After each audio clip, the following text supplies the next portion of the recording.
వాళ్ళతో చేస్తాను నేను అనలేదు సార్, ప్లీజ్. కాబోయే అన్నాను సార్.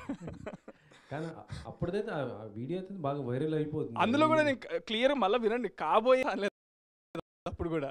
కాబోయే సందీప్ రెడ్డి వంగ గారు, కాబోయే రాజమౌళి గారు నన్ను చూసి వాళ్ళు నన్ను వాడుకోగలుగుతారు అనిపించడం కోసం నేను ఈ సినిమా చేశాను రామ్నగర్ బన్నీ అని అన్నాను అప్పుడు.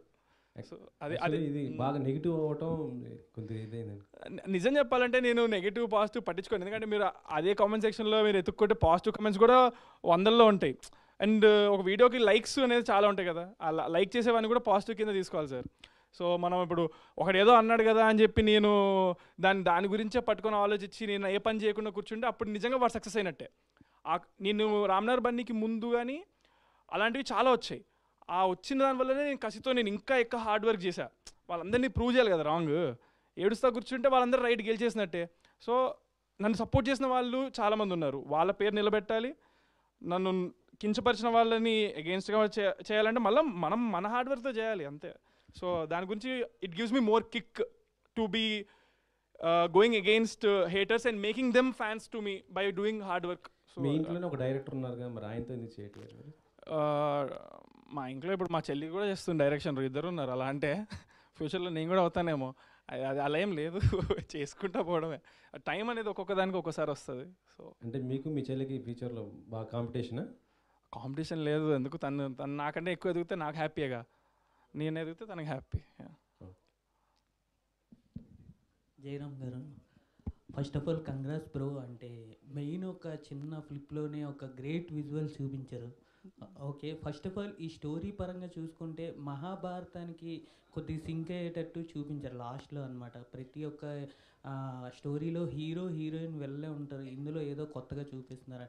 ఆ పాయింట్ ఏంటి అని అంటే ఏం చెప్తారు? మహాభారతంకి లింక్ ఏం లేదు. మహాభారతం నుంచి ఇప్పటి వరకు ఉన్న కథల్లో ప్రతి కథలో హీరో హీరోయిన్ విలన్ అనే క్యారెక్టర్స్ కామన్, కానీ కథలో ఒక డిఫరెంట్ ఎలిమెంట్ ఉందని చెప్పి ఆ ఎండింగ్ అలా ఇచ్చాం.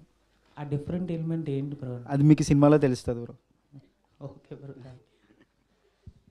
జయరామ్, సో కవర్ సాంగ్స్ కానీ వెబ్ సిరీస్ కానీ షార్ట్ ఫిల్మ్స్ ఇవన్నీ డిఫరెంట్ గేమ్ ఉంటుంది, అండ్ సినిమా దగ్గరకు వచ్చేటప్పటికి ఆ గేమ్ వేరు.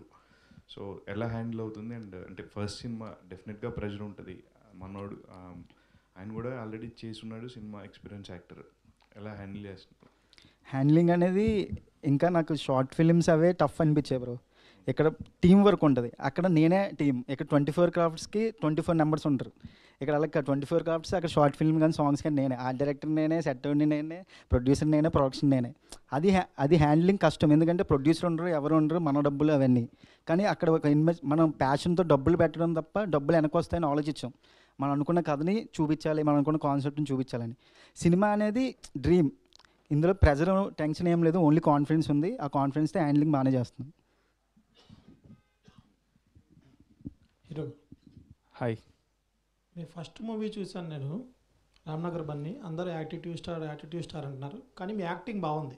Thank you darling, thank you. అయితే రెండో సినిమా మీరు దానికన్నా కొంచెం హైప్గా మంచి డైరెక్టర్తో, అంటే రెండో స్టెప్ పడుతుంది కదా, మంచి డైరెక్టర్తో ఎంచుకోవచ్చు కదా, ఎందుకు కొత్త డైరెక్టర్ని ఎంచుకున్నారు మీరు? వీడు పిచ్చోడు సార్, చాలా పెద్ద పిచ్చోడు.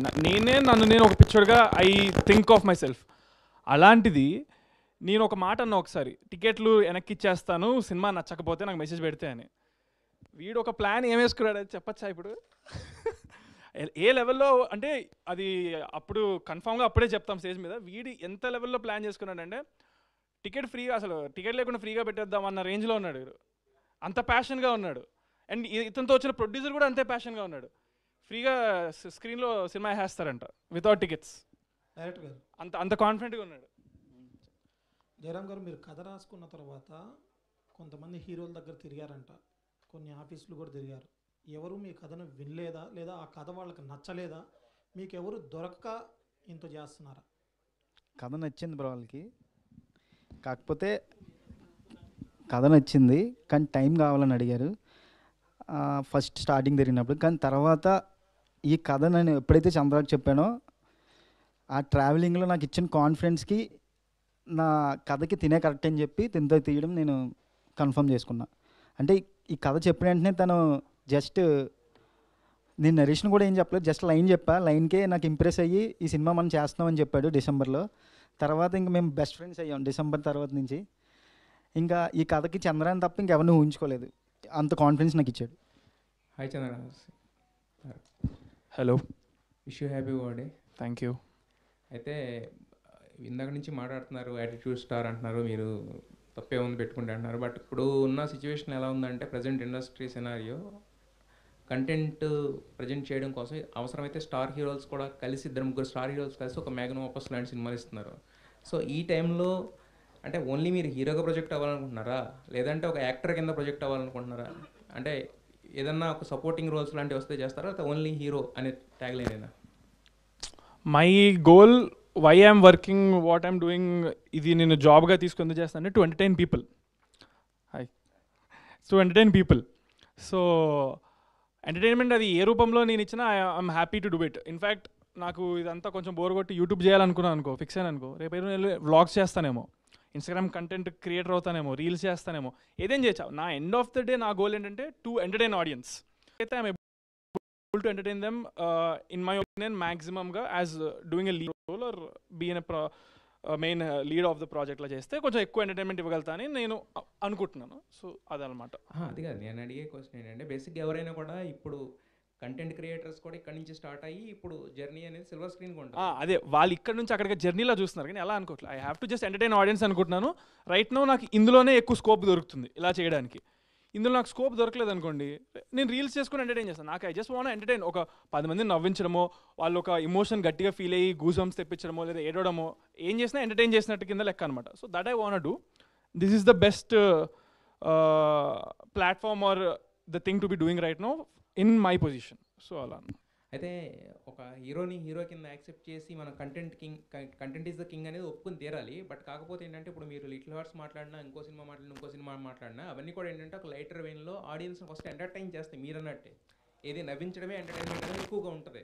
దాని తర్వాత ఓన్ చేసుకున్న తర్వాత హీరో ఎలాంటి సినిమా చేసినా కూడా ఆ హీరో కదా ఎలాంటి సినిమా చేసాడని వస్తుంది.